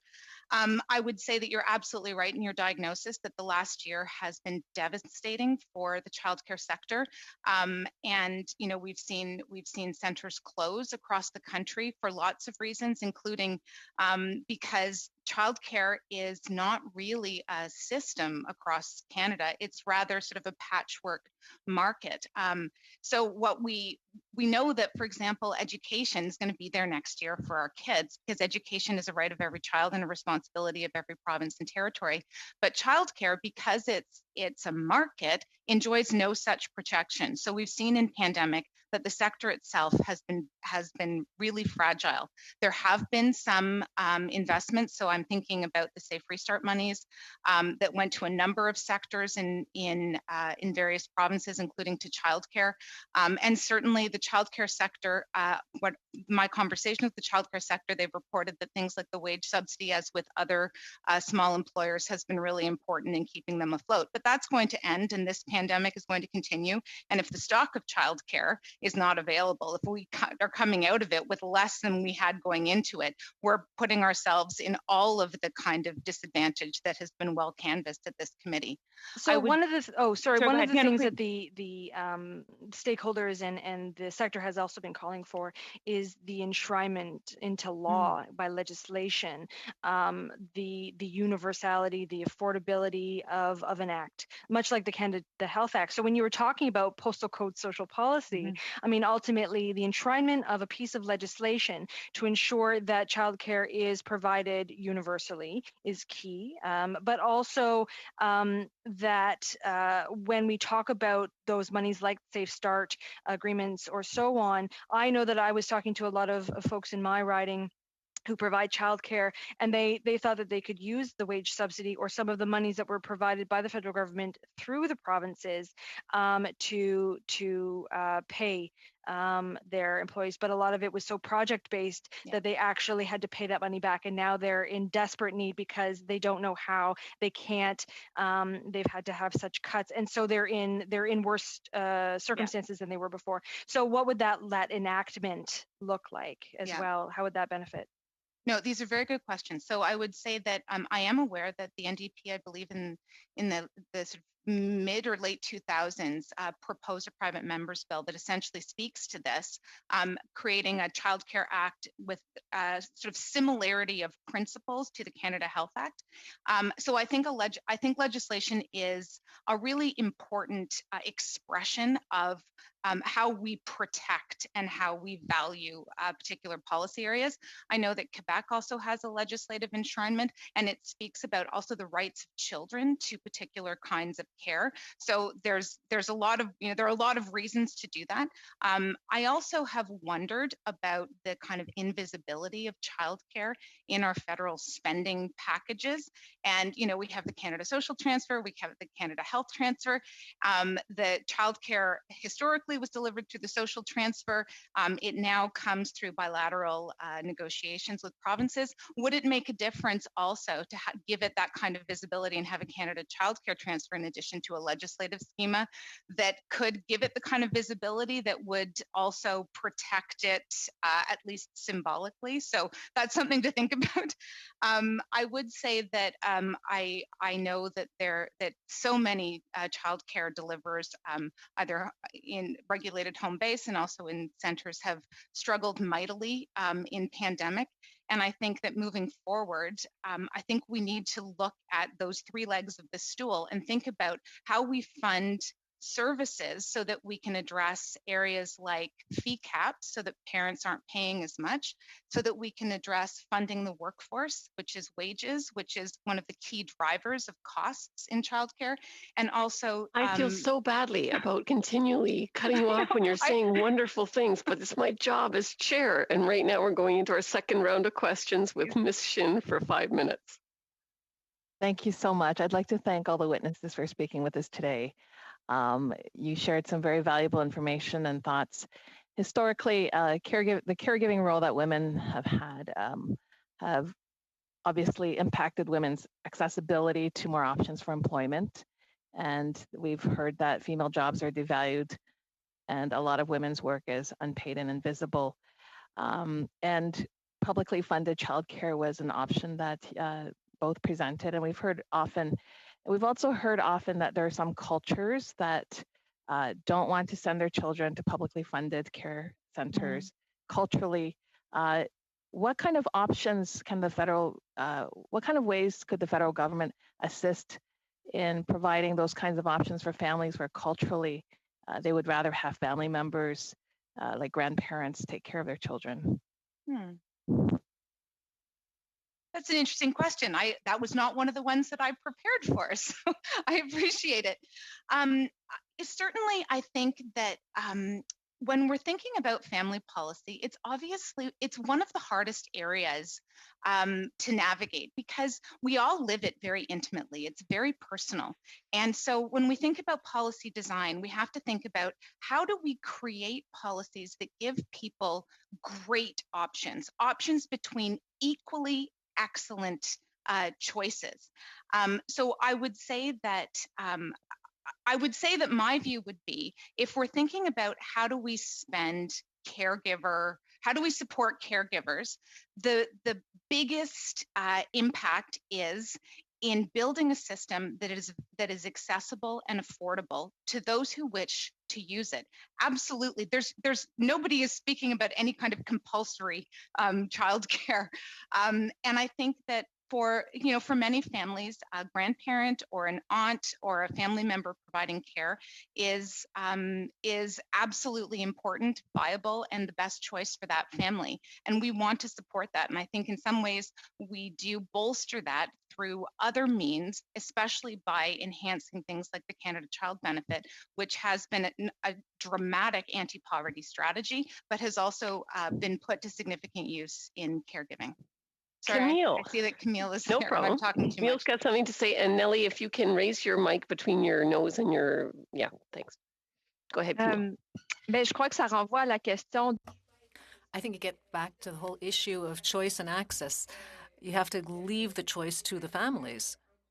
I was with a group yesterday, and we were talking about handicapped children and the benefits that are given to families to be able to take care of the children who are handicapped are much lower than the amounts of money that are given when the children are taken care of outside the home. I think in situations where young children are in the home, yes, I think the government must offer money to the families so that there isn't a major economic impact. But it shouldn't be an imposed choice.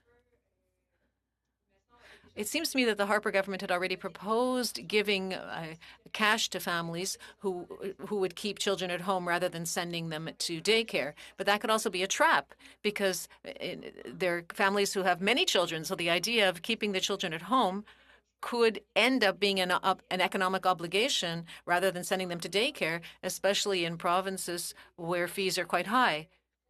So I think we have to open the door to these possibilities, but still have the choice of keeping children at home or not. Thank you so much for that response. My next question has to do with the racialized women who are often hired as care workers, and especially what you mentioned about the pandemic creating challenges that put them in very, not very good predicaments. So what are some of your suggestions and comments on how we could provide more support for those kinds of women in those situations? Si je peux prendre le cas du Québec.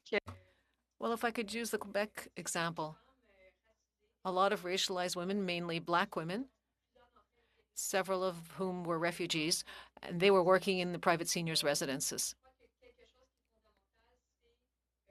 Something very basic would be to improve the working conditions in this sector. Right now, it's mainly racialized women, and sometimes their immigration status is iffy. And they're taking those jobs because white women or women who have Canadian citizenship don't want to take those jobs because they're too unpleasant. So I think we have to change the working conditions. I think there has to be more investment in public services. So there could be more secure, better unionized job opportunities. Sorry, but your time is up. Saheed for 5 minutes. I think it's me, Madam Chair, if you don't mind. Okay. No problem. You just keep me guessing today. It's fine. Well, I think Okay, it's, that's all right. Hutchings. Sorry. Thank you. Thank you. Look, thanks to both our witnesses for this exciting conversation today. I'm going to ask you each 2 questions. And in the fullness of time, you've each got 2 minutes to answer. So my first question is going to be, you've spoken a lot about a system model. So how can we as the federal government ensure the accountability with a system in working with the provinces and territories? And Dr. Bezanson, I loved your postal code social policy analogy. You know, I'm delighted to be part of a government that does put the GBA lens on everything. And I'm one that speaks about a rural lens. I'm from a very large rural riding. My riding's bigger than Switzerland with 200 beautiful tiny towns. So to get to the childcare issue, with both your knowledge and your experience on childcare, what recommendations do you give to ensure that a Canada-wide system that not only works across the different provinces and territories, but also different types of communities, from the big urban centers to the really small, really rural communities, because it's different in those small communities. So those 2 questions are for you both, and whoever wants to go first. Well, thank you so much for the question. And certainly, you know, we live in such a tremendous, varied federation that has, you know, really dense urban centers and vast more rural areas. To your first question about a system model, of course, in any area of social policy, we want to have benchmarks. We want to have tracking. We want to be paying attention to how we are assessing and reassessing and striving. And nowhere, I think, is this more important than when we think about our smallest humans. So we often use the language of accountability, which tends to be used more in relation to the financial side of the ledger. I think if we're talking about sort of accountability for spending and investments, I think we also have to transform that a little bit to think about those kinds of shared goals, shared benchmarks, shared access to childcare services, affordability of services, expansion of services, also the attention of those services to the kind of communities that they are serving. You know, one of the things that's very interesting, and my colleague Susan Prentice has written about in Manitoba, is childcare is a really big labor market booster and economic development mechanism for rural communities. And this is also true of long-term care. So there actually are some economic development strategies that are really are well served by childcare. But I think we also have to think about, in developing a national strategy, how do we also think about really high quality home-based childcare delivery that's regulated, that can attend to the transportation issues, needs, and choices of those in rural communities. And over to you, Madame Robert.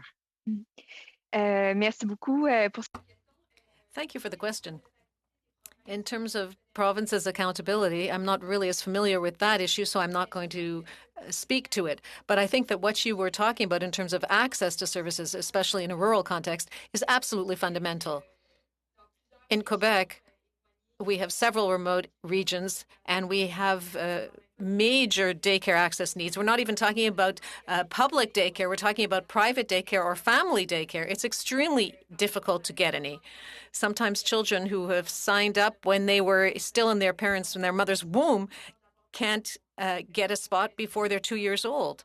And women very often have to take unpaid leave to stay home with their babies. And so they have to defer their return to work. So I don't have any specific recommendations, but I think the issue that you raise is an extremely important one. Okay, and I'm sure I've got a couple of seconds left. And again, in your professional experiences, are you finding that younger generations of families are showing progress on sharing responsibility? And how can we engage more men on this issue and encourage more men to participate in addressing this whole gender equality related to unpaid work, especially home care work? In 15 seconds. Comme Madame Besançon l'a souligné. Well, as Ms. Besançon said, I think paternity leave is absolutely essential to promote male involvement in their families. And the earlier the men are involved with the babies and their children, the bigger the impact on their continued involvement in family life. Thank you very much. Madame Larouche. Thank you very much, Chair. Again, thanks again to our two witnesses for being here. You've really brought very interesting points up regarding invisible work. Madame Robert, you talked about, and we saw this during the pandemic, women came from outside to help out in long-term care homes. And of course, the Bloc Québécois worked hard to recognize the improvement of the acceleration and recognition of their status of guardian angels, which helped seniors.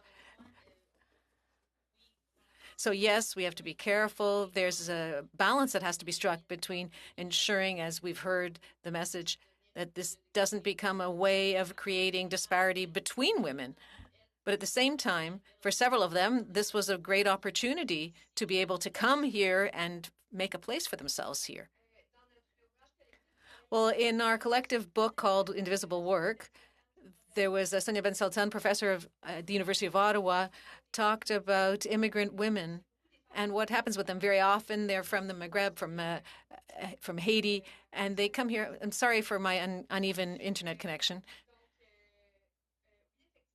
So for those women, it is an opportunity. It gives them an opportunity to improve their lot.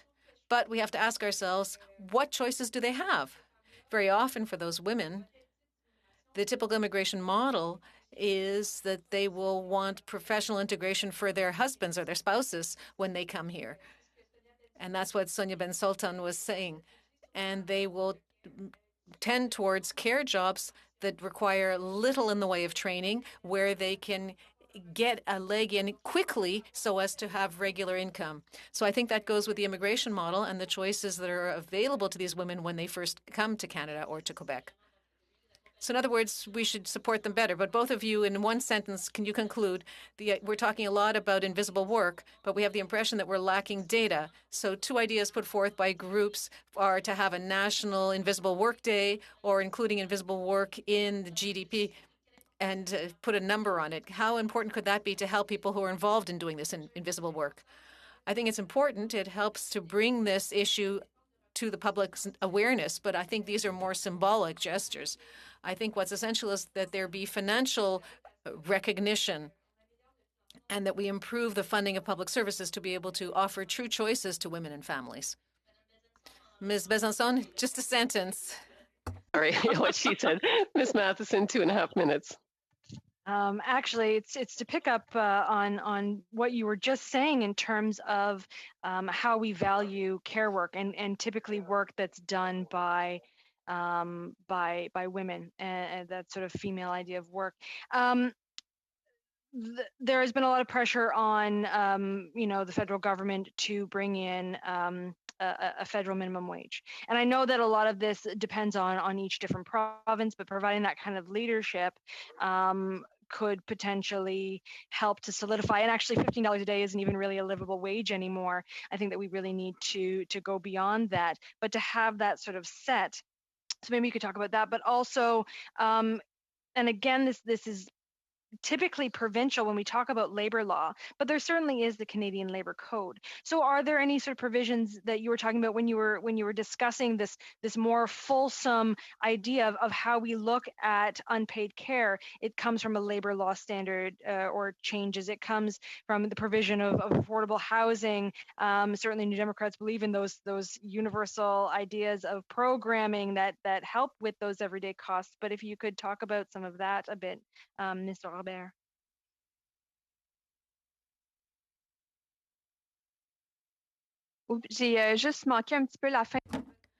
I didn't hear the end of what you said.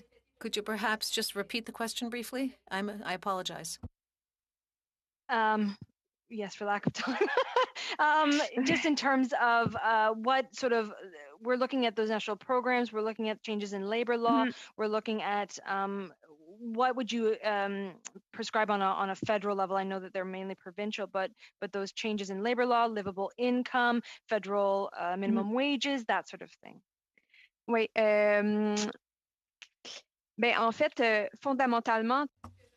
Well, what I was observing was that uneven divisions in a family are related to wage disparities and inequities. And it's time to take parental leave or it's time to send children to daycare. It's often financial issues that will guide families in their choices, when those are related to issues of wage inequity. So I think that the job market is particularly important to examine when you want to see how invisible and unpaid work is distributed in families. Have a point of order or? Just a question, Madam Chair, and a comment. Just to make sure that the witnesses know, if you didn't get a chance, because this was exciting conversation, you're always ready and willing and able. We would love to hear written testimony from you. If you feel you didn't have a chance to answer any of the questions, you can submit it to the clerk and we can include it in our review. So thank you so much. Thanks, Madam Chair. Absolutely. Very good point. And I want to thank our witnesses today. Your testimony was excellent, as it was said. For the committee members, before we wrap up, I want to just let you know that on March 9th, we're going to be doing a panel on unpaid work, and then we have an hour of committee business to consider the motions that we have and the drafting instructions for the analyst. And then on March 11th, we have the Minister of the Status of Women on the supplements and maybe even the estimates if they come forward. And your dissenting report opinions for the COVID-19 have to be submitted by March the 12th. And so then I see we're at the end of our time. Is it the pleasure of the committee to adjourn? Very good. Then we shall adjourn. Enjoy your break week and we'll see you all.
you.